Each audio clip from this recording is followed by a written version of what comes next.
And action! Let this be a lesson to all. That Yo, where did the budget go? Why is it an aerial? Where did the budget go? Hey man, you know what? I'm just gonna stop like the semantics. Like I'm not gonna do a skit. I'm just gonna talk proper, you feel me? And I'm just gonna give a take. Let me know if you guys agree. You gotta agree, this is pretty universal, but in general, if you're in a creative space, no matter what you're in, for me, I'm in the quote-unquote, I'm making this up, the comic book video creator space, whatever that means. And when you're in these spaces, you're gonna realize, after seeing enough examples, people think exactly like you do. You're not special. All of us have the same discussions. But at the end of the day, what really matters is the person who does the first shot, who presses the button first, the first person in line, the person who decides to take a chance on a video that hasn't really been covered that much in depth. And you are really taking a chance because you don't know if there's a built-in audience there or not. But I was like scrolling through my feed, as one does, you know, on the toilet, you feel me, TMI, but let's be honest, that's the optimal condition to scroll, right? The multitasking potential is literally infinite. I know I'm talking crazy right now, the content be making me crazy, but just give me a comment down below. Give me your favorite emoji. That is going to be our code for you guys agree with me, because I can't be the only one. I just be saying is that I'm going way off topic. This video is already getting derailed, but I just say that I got a problem. I don't got a problem. You should know why I'm on okay. Anyways, I was scrolling and I saw this creator called Valentine, and oh my goodness, Valentine! This is my little shout out to him. He deserves more subscribers and more views. He makes good videos. I'm gonna put his link in the description down below and the video, and this video really popped off, so congrats to him. Keep up the great work. So this video is called the Dark Suit Trope, and on the thumbnail, you could see that he talks about Dark Deku, Dark Vigilante Deku, Invincible in his blue and black suit, and of course, Symbiote Spider-Man. And I was going to talk about this, but I was too slow in this video to kind of give you a little pitch. He talks about, of course, his opinions on the visuals of the suit, the thematic reasoning on why that suit was there, how it kind of aligns with what they were going through or what they were going to be going through, and maybe even how it really made them walk a bit different. You know, they were feeling themselves in those suits. The aura just kind of went up like 1,000 notches. And yeah, that in general, when you see things like this happen, you can do two things. One, you could decide to stop what you're doing, think about it, and be like, you know what? I'm just gonna copy. And it's not really copying considering that it's an open topic. Or two, you can do what I did and just pivot. I decided to pivot to dark transformations because I felt like I could talk about it a lot more. There's a lot of iconic things that I could talk about. It's an easy way for me to get into topics that I haven't discussed prior. I love dark transformations. If you look at manga, there is an abundance of those types of transformations. In comics, is a lot less that you would see. Comics in general don't have as much transformations. It's not really power level E in the same way, right? They have their base power and they can scale from there, from like training or developing new abilities. But in general, there's not really a transformation. But comics do like to do like mood shifts, right? Things to kind of change the flow of the comic, right? The way their personality shifts also has some sort of inclination on their abilities changing, and that's what I'm going to be talking about today. My favorite dark transformations. It's a bit of a short intro today, but that's just the way it is. These videos are so derailed at times because it's just me, whatever I just want to talk about. But yeah, let's get straight into the video.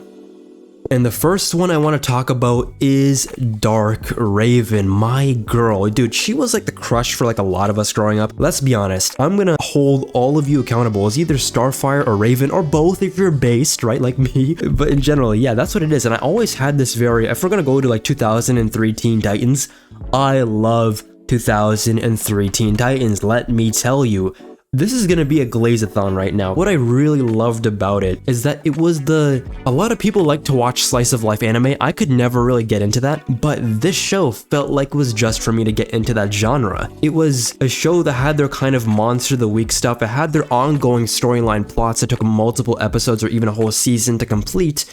But in general, a lot of the episodes, their framework was like, we're gonna fight this guy, but the most of it, the brunt of the story, will be carried by the personalities of each character, bouncing off that, talking about real world issues, or even just delving into their comic lore and even adapting certain comics. but just using a more, of course, updated personality set because these comics were made in the 80s, right? The inspiration, that is. And I just loved it. I remember my parents buying, it's such a weird memory, but I remember my parents buying the Blu-ray edition for Iron Man 3, right? And I haven't watched it yet. We didn't go to the theater to watch the movie, so we waited and bought the Blu-ray DVD. And they were like, do you want to watch the film, son? And I was like, no, I would like to, but not really, which is really funny considering Iron Man 3 I feel like is really underrated. But I was like, nah, you guys go on ahead. And I was just in the corner with my laptop, just like watching my comfort show, watching Teen Titans, and I just love it, bro. I get so nostalgic thinking about that, but at the end of the day, it really allowed me to attach myself to these characters, and as you may expect, the character that I attached to the most was Raven. Now, Raven and her dark transformation in the cartoon, the main thing to look out for, the iconography, was Trigon's eyes, right? She had 4 eyes, and looking at it from a power perspective, she was more of a kind of like supportive role, right? She used her soul self, the black bird creature. She uses that as a way to protect others, right? Giant force fields, as an umbrella. Sometimes she might use a fist, of course, telekinesis and like attaching itself to objects. But once she gets the eyes, she goes completely wacko mode. She starts turning into Place Japan, like literally the tentacles start coming out and it becomes like sharp objects, giant clawed constructs and stuff like that. And one instance that really stuck with me was when she was fighting Dr. Light, and Dr. Light was bodying everybody. I don't know who he was feeling like that day, but he does end up saying this really funny line. He's like, "What's the matter, afraid of the light?" on some goofy cartoon villain type. And Raven responds, turns around, he's like, "What's the matter, afraid of the dark?" while pulling this man into her cloak. And the only reason why she stopped was because Robin said no. And at the end of the day, it's kind of like a mother versus father situation where it's like, who will win, the human side or the demon side, right? That's the kind of eternal struggle that we see with her character for the most part. It's a metaphor, I guess, for like trauma. And in general, it's the struggle between light and dark that's the baseline for a lot of the stories that she's adapted in. And it kind of sucks, right? The gem on her forehead is a sort of mausoleum or cube or spatial dimension that keeps her father trapped, right? And because of that, she also has to lower her emotions and the way she perceives stuff and how she acts throughout the world, because any wrong move could spark his breakouts. And if it was up to her, she would probably be as bubbly as Starfire. Remember that episode when Beast Boy and Cyborg go inside of her head and there's all of these crazy personalities? That would be her all the time. She would be funny, goofy, all of that. A well-rounded person, but she can't because it would lead to the destruction of the entire world and the rest of the universe, right? A lot of the stories, like in the comics, like Terror of Trigon, it's usually Trigon corrupting Raven, maybe even taking the front row seat, being the person at the wheel, setting Raven back to be, I don't know, a shotgun or a passenger in her own body. His end goal is to turn her, or whatever's around, into a portal for him to walk into this spatial dimension. That's what he wants. And because of that, Raven can't be her true self. And it leads to her at times becoming this Hulk-like character, being a nuisance and a problem to her teammates. She doesn't want to be that. But at the end of the day, it's this balance between, yeah, she's the biggest powerhouse on her team, but at times she can be a liability.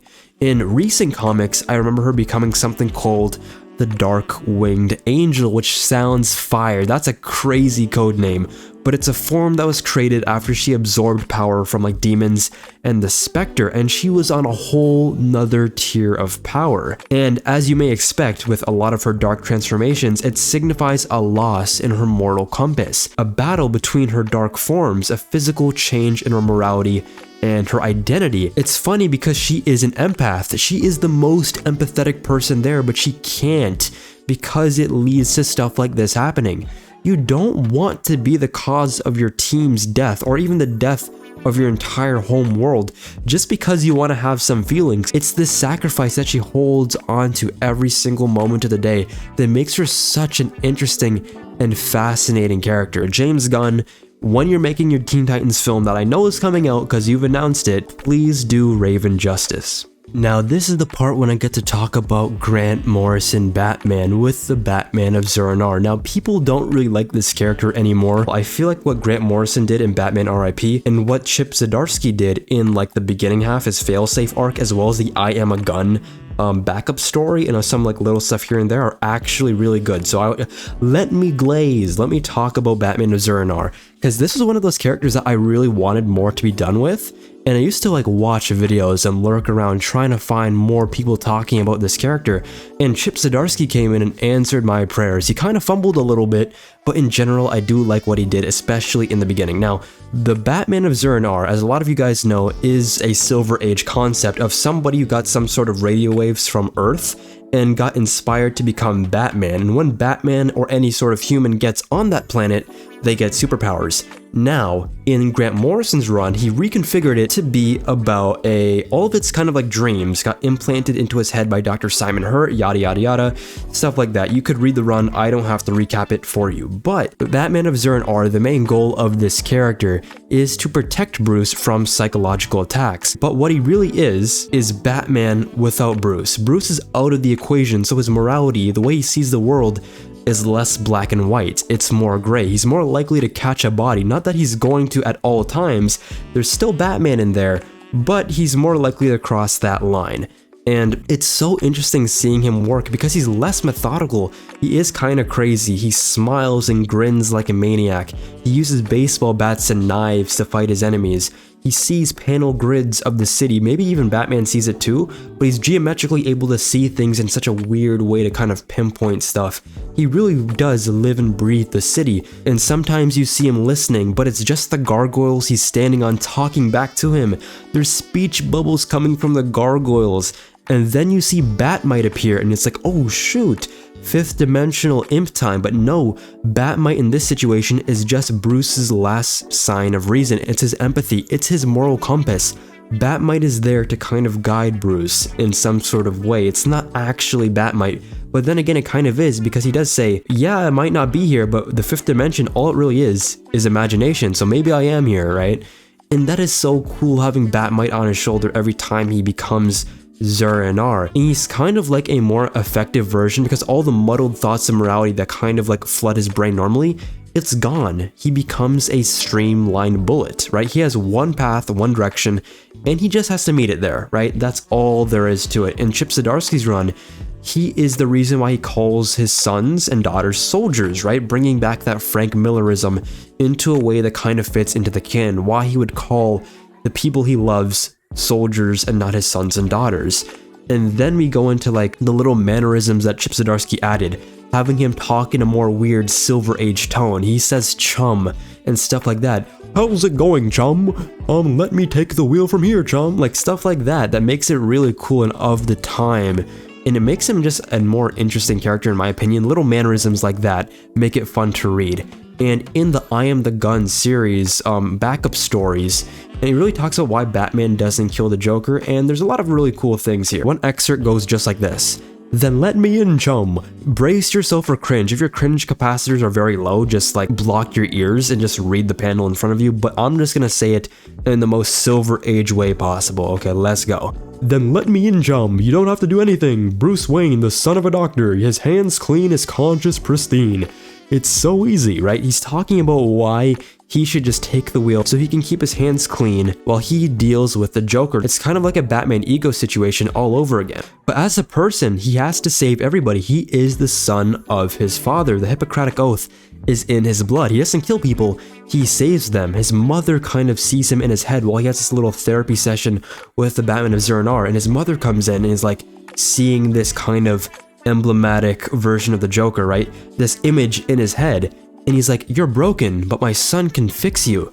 You're not a killer, you're Bruce Wayne. This thing right here is not Bruce Wayne, it's just hollow anger. And every time Zur-En-Arrh just sparks up, Batman is going to crash out. His thoughts aren't going to be as clean. It's just a predator in the wild. He's going after his prey, and that's all that matters. He's doing everything he can to keep killers afraid from killing, right? By any means necessary. Now, I kind of talked about this character and this concept enough in previous videos, so I'm going to kind of gloss over it a little bit and kind of speak about it in the way that kind of aligns with this video. but that is Parallax. Whenever Parallax is used as a dark mirror reflection and transformation for the main character. Now, as we know, he was imprisoned in the central power battery as the reason responsible for the yellow impurity, and he was seen as the thing that possessed or kind of controlled or influenced, or the dark thoughts in his mind that kind of persuaded him into doing some real damage, becoming a villain, right, during the Emerald Twilight era. It didn't really absolve him from full moral responsibility because he did all that, and he was just a talking point in his ear, right? He still had full rationality because his willpower was really strong at the time. Visually, it's very grotesque, right? When we see Hal in Emerald Twilight, he's very humanized, but in Geoff John's run, we see what happens when somebody is fully possessed by Parallax. Their teeth get very sharp, his eyes get sharp, he becomes more gravelly, his voice changes, the text box really becomes yellow, the words become jagged, and his figure of speech is different. That's how you know that Hal Jordan was fully conscious when he did all those things, and Parallax was just talking to him in this sort of telepathic back and forth. When somebody is really possessed, this is what that mofo looks like, this little demonic entity right here. And what really makes it cool, the balance between Hal and Parallax, is that Hal is the biggest source of will, right, in the universe, one of, if not the most. Even more than Ion at times, and Parallax, he is the embodiment of fear. Both of them are complete counter opposites, right? They are, in all forms, kind of like an arch nemesis, right? And there is this sort of virus type way that fear can infect anyone, even the so-called man without fear. But there are turning points throughout the Green Lantern mythos that shows him overcoming it. Currently, we're going to see him literally tame Parallax, but in like Geoff John's run, there are moments here and there where Hal has to temporarily bond with Parallax to defeat a greater evil, to fight the Black Lantern Corps, to fight the Spectre. The Parallax entity and most emotional Spectrum entities, they're up there in the power scaling and people don't realize how busted they are. But it really just gives moral complexity to Hal, right? Is he willing to have himself, his entire identity, because he is willpower itself, be overridden and corrupted by the counter opposite? Hal is so full of will that any sort of spark of fear he should be disgusted by. Not people showing fear, people trying to make others fearful. And him having to get rid of that just to have that little power boost to fight against greater odds is really morally fascinating because he hates that dude. In most cases, I think he would rather die than actually make innocents actually afraid of him. But sometimes you just gotta bite the bullet for the greater good. And the fact that he's actually confident in himself, he has that much respect in his own abilities that he feels like he could overpower Parallax and get full control of his body when things are done, is a baller move, let's be honest. And he actually does defeat Parallax multiple times by defeating the life trap that he invokes onto his hosts. He's done it multiple times. It's the sort of black suit without the kind of moral implications of actually losing himself because he knows he can beat it. And speaking of fear, let's talk about Martian Manhunter and Fernus. Now, Martian Manhunter and all Martians, as you know, have a very instinctual fear to fire. It's one of the lamest like weaknesses of all time, but it just is how it is. It never really had an explanation until Joe Kelly's JLA run, and in this run it really shows how, I guess, the duality of nature, this eternal struggle, I guess, between your base instincts, those impulses that you have, versus your higher aspirations, right? Fear in and of itself was used to suppress less wanted outcomes, right? And in this book we realize the Guardians of the Universe, yes, those little imps, the leprechauns that should be on a Lucky Charm box. I hate those motherfuckers so much. But this time they actually did make a good call. Now, the Martians were known before as the Burning Martians, and they were planet busters, man. They were going through entire planets, entire sectors, just pillaging and destroying all that they could. They were very psychotic in their methods. If I were to give any sort of comparison, they were the King Vons of the cosmos, so perfectly understandable what the Guardians did. And what they did was tamper with them on a biological level, giving them an innate fear of fire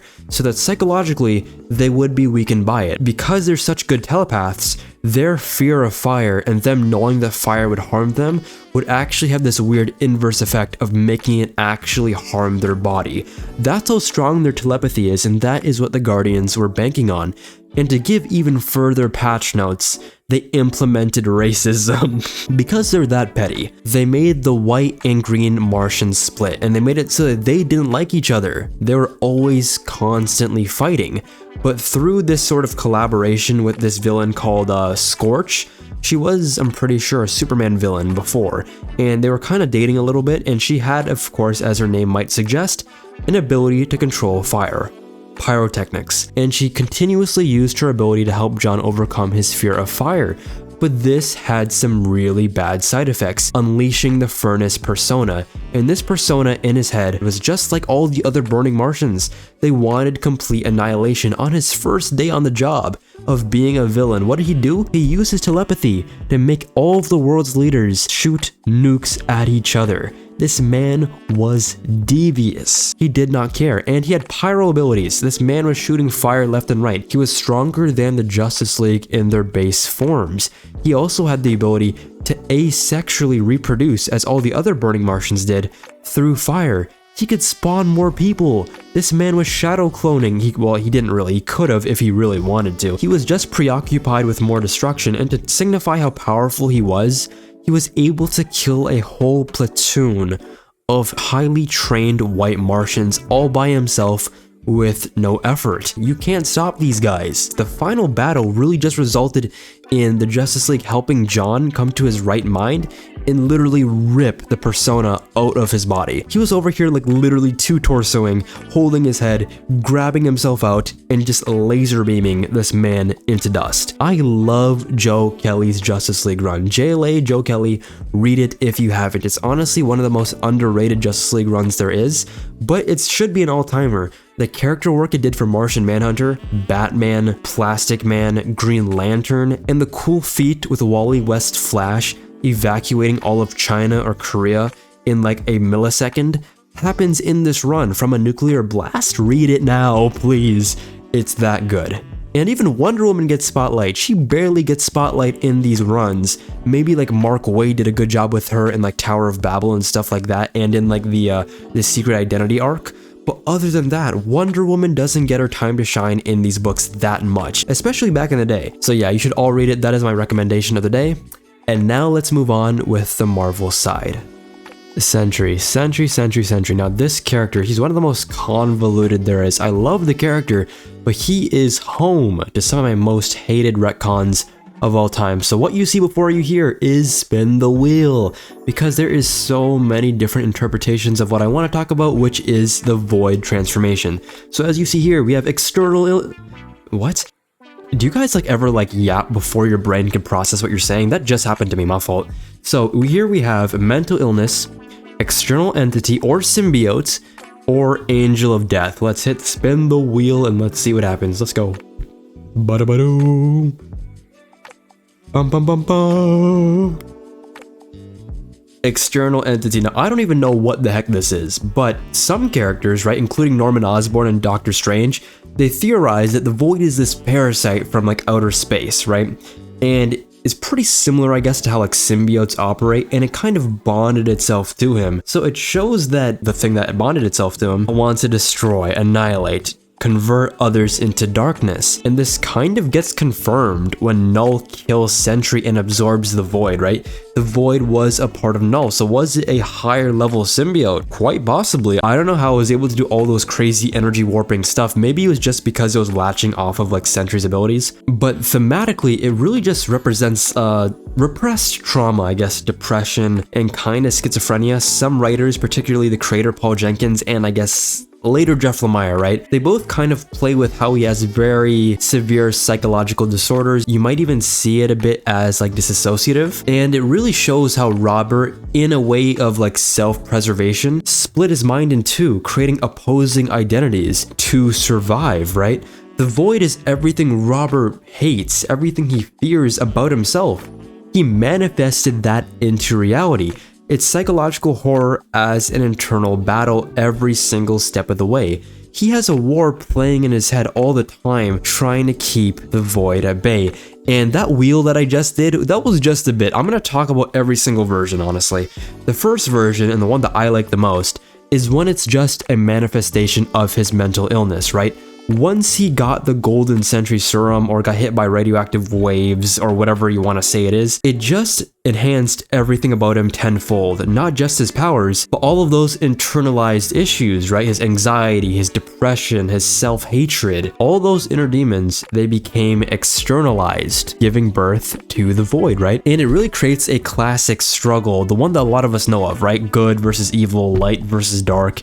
And I really liked how in the OG stuff, Sentry and the Void, they had this really cool Silver Age dichotomy where Sentry looked more like Superman and the Void was kind of like a 1970s, 80s gangster.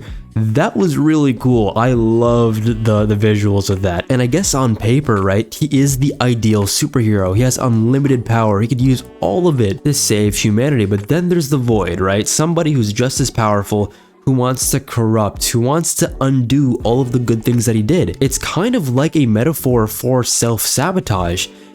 Everything good that he does, the Void can come out and undo all of it, right? It embodies how sometimes the greatest enemy there is can be yourself. And in this case, it's the most literal way possible because Sentry literally has no rogues gallery. His rogues gallery is not there. The Void is though. At least he can fight himself. And the final thing I want to talk about is Sentry under Brian Michael Bendis. I hated this so much. This right here is what set Sentry back decades, and not enough people talk about it. But he made the Void an angel of death. He linked it to the entity, the same angel that God sent during the plagues of Egypt. It adds this little biblical layer to his eternal struggle, showing that yes, he can be perceived as a false god, a god who feels unworthy of his godhood. Should I be allowed to have this divinity if I will destroy others? It's a very uncomfortable idea that wasn't explained as well as I just did, and that wasn't even that good. But in general, it created a line of like, what really is the monster, right? Who is the hero? Who's the monster? This is a literal angel that bonded itself to me. Is his way of thinking better than simple human minds? Is his destruction actually for greater purposes? Does he want something else better than humans to progress? Is he trying to create a utopia where you have to whittle out some of the lesser beings, or just beings that are in my vicinity because I could care less who's important, so that humanity can prosper and thrive? That's what's really at stake here, and if they focused on that, it would have been more interesting. But the Void and Sentry are one of Marvel's best dark transformations, in my opinion at least. To keep the Immortal Hulk train rolling, let's bring it back to the Hulk, and this time I want to speak about the Devil Hulk. Now, the Devil Hulk, unlike every other version of the Hulk, is very special, and the reason why is because he was the emotional, traumatic response of Banner to create a father figure. As a lot of us know, Banner's past, his childhood in particular, was very traumatic, right? His father used to beat him. This man slapped him so hard he looked like a football throughout the air. That is not funny, but it kind of was in the panel. Anyways, what's really sad about this is that his idea of love was something that didn't have pain attached to it. So his mental image of Devil Hulk was this very scary lizard type of creature. But Devil Hulk, what makes him interesting is that he can only come out in the night, kind of, right? That does get changed a bit later. And he's very much a response to Bruce getting killed or injured and stuff like that. So he is very protective of Bruce, right? He sees him as, you know, a little kiddo, right? Somebody to take care of. And in general, he's one of the strongest personalities in Hulk's mind. He was able to give Thor a fracture just by punching him. His regenerative capabilities is one of the strongest of all the Hulks. And it's very twisted and weird because he's able to meld and form himself and wrap his entire body around somebody as he's forming. And it looks metal as all hell, but like, he has a level of control over Banner that the other ones didn't have. He speaks very meticulously. He has plans on plans. This is probably one of, if not the smartest Hulk in his mind. He's this little gut feeling that Bruce feels that guides him towards stuff. He doesn't even need to take over.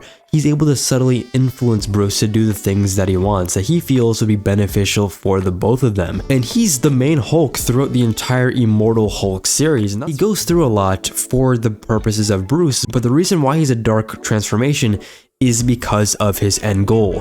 What he really wants is to destroy humanity. This man is on some Eren Yeager, we gotta commit genocide type beat, because he feels like humanity is one step away from destroying everything, from nuking the planet, from destroying all their resources, from getting rid of the very fertile and blessed land that is the Earth. And if we're looking at the real world, he isn't all that wrong. Can we really fault him for his ideology? What do you guys think? Do you guys think that Aaron and Devil Hulk are right? And what other, I guess, alternatives do you guys think would be better for these characters, if not what they're actually trying to do right now?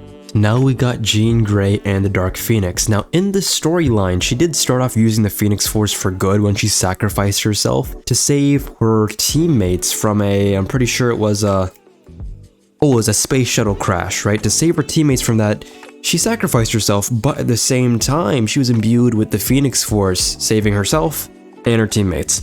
Bit complicated. I made that way more complicated than it needed to be, but in general, she was in her green era, but she was then manipulated by the Hellfire Club, by Jason Wingard. And using this sort of psychological manipulation, right, through his psychic abilities, he was able to manipulate Jean's mind, making her kind of disheveled, making her think that she was actually his lover, but in a different era. It destabilizes all of her thoughts. She kind of goes rogue and allows for the Dark Phoenix to spread, to come through. The darker aspects of the Phoenix Force are now surfacing. And the first thing that she does after being succumbed by that mental manipulation is going red. She uses her immense power without restraint. She goes straight up into the air, finds a star, consumes it, and that leads to the annihilation of an entire solar system. The Shi'ar Empire, what just happened? Make her priority threat number one. I want to see wanted posters on every bar, person, wall, garbage can. I want to see her head on a stick, which is completely justifiable.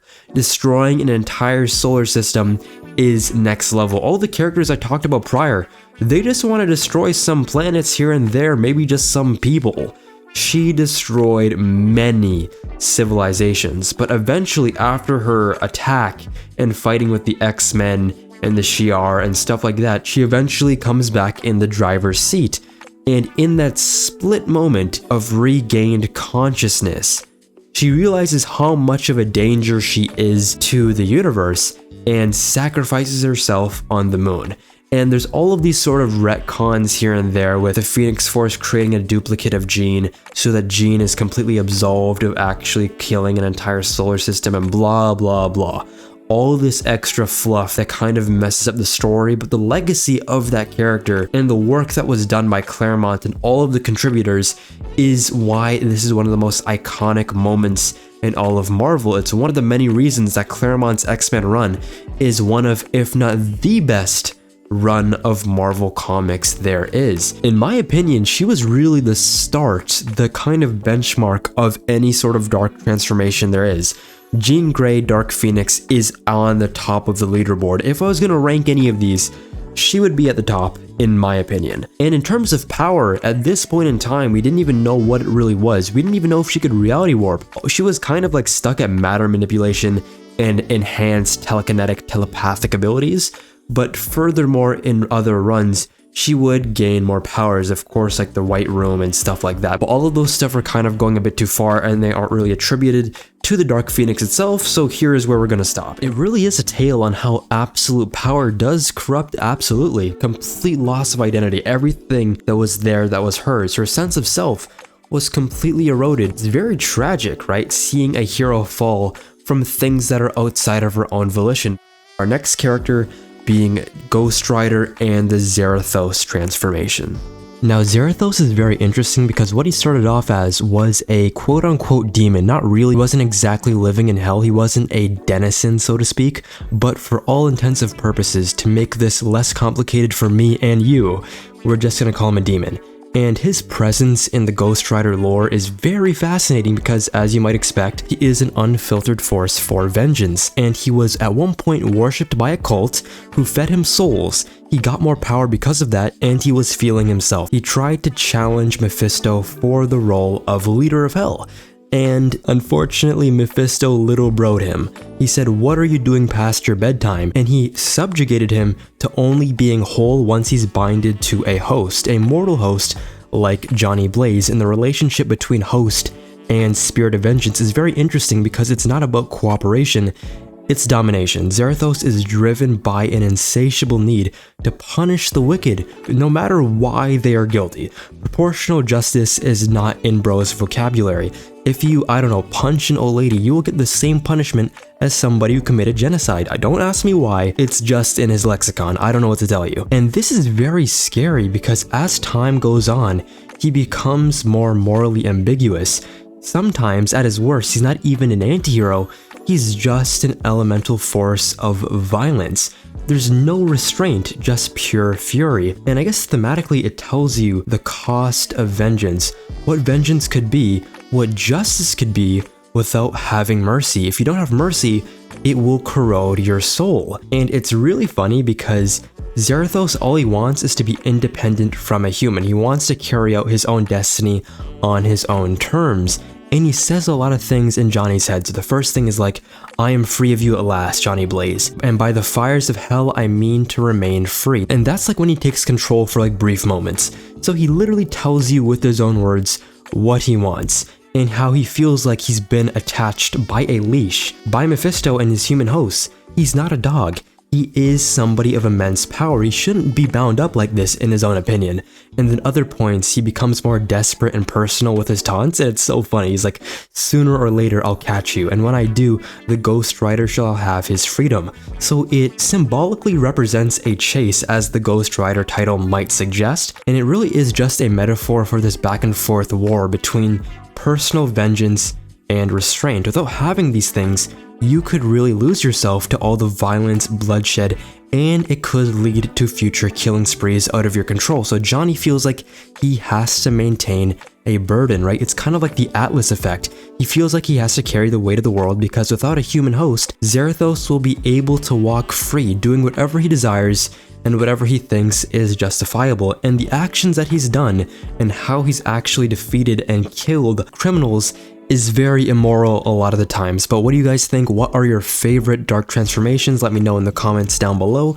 Remember to like, subscribe, turn on post notifications so you know when a new video goes live. And also feel free to check out my Instagram. I'm going to leave a link in the comments down below. The Instagram, NatrixNate, same as you might expect. And yeah, see you all later. Take care. Deuces.